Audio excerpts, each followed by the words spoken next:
મિત્રો જય ભીમ, જય મહાદેવ. હું ધીરજભાઈ સોલંકી પાટણના આપને વંદન કરું છું. હું છેલ્લા ઘણા સમયથી સોશિયલ મીડિયામાં જોઈ રહ્યો છું કે કેટલાક લોકો જે મારા વ્યક્તિગત વિરોધીઓ કે હિતશત્રુઓ દ્વારા સમાજમાં વીરમાયા મંદિર અને સ્મારક સંકુલ પાટણના સરકારશ્રીની ગ્રાન્ટ દ્વારા ચાલતા બાંધકામ અટકાવવા બાબતે ગેરસમજ અને વૈમનસ્ય ફેલાવી રહ્યા છે. જેથી ના છૂટકે મારે આજે તારીખ 4/2/2025 મંગળવાર મહાસુદ સાતમ વીરમાયા સાતમ આપણા આરાધ્ય દેવ વીરમાયા દેવના બલિદાન દિવસે આ વિડીયો દ્વારા ગેરસમજ વિશે હકીકત રજૂ કરું છું. મિત્રો, મારા દ્વારા આ બાબતે કોઈપણ પ્રકારની સરકારમાં રજૂઆત કે કોર્ટમાં ફરિયાદ કરવામાં આવેલ નથી. જે કોઈ બે ફરિયાદ છે તે અમારા પ્રતિપક્ષ કે સામેવાળા ડૉક્ટર કિરીટભાઈ સોલંકી પૂર્વ સાંસદશ્રી અને તેમના સગા નાના ભાઈ તરુણભાઈ સોલંકી તથા સંસ્થાના મહામંત્રી સ્વર્ગસ્થ ડીપી પરમાર અને તેમના અન્ય સાથીઓ દ્વારા કરેલ છે. મિત્રો, વીરમાયા મંદિર અને સ્મારક સંકુલ પાટણના વિવાદના કેસમાં ફરિયાદીના આરોપી એમ બે પક્ષો હોવા છતાં એકલા મને જ જવાબદાર ગણી ટાર્ગેટ કરવામાં આવે છે.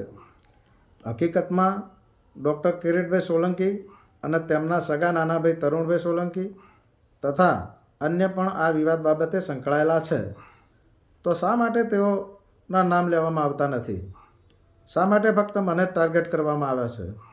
આ બધું કરીને શું સાબિત કરવા માગે છે એ મને સમજાતું નથી. આ લોકોને મારા